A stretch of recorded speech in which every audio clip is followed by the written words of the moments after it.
Now, sports from the FNBO Sports Desk. FNBO, the great big small bank.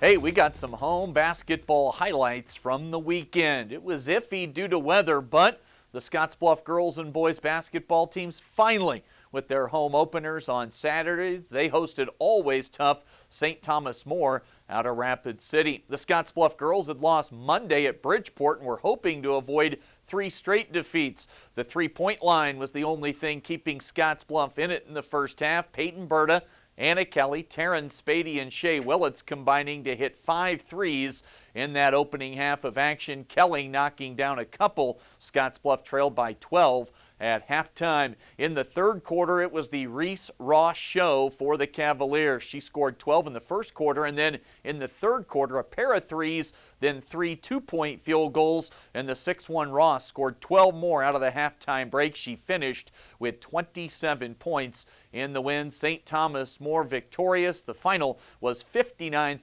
Scottsbluff now 4-4 on the season on the girls' side. Let's go to the boys' game now. After a tight opening stanza with Scottsbluff trailing by 3, the second quarter brought along with it Scottsbluff outscoring the Cavs 11-6. Freshman Nate Kelly had a 9-point first half as the Cats led 22-20 at halftime. The third quarter saw the offense pick up for both squads. Tate Talkington for Scottsbluff drilled 3 third-quarter 3 balls, scoring 11 in the quarter. Defensively, though, Scottsbluff had no answer in that third quarter for Caleb Hollenbeck, the St. Thomas More coach's son. Hollenbeck ripped off a 12-point quarter, including a couple of early threes. In total in the second half, Hollenbeck scored 23 of his game-high 30 points, and St. Thomas More outscored Scottsbluff in the fourth quarter 23-10 to close out a double-digit win.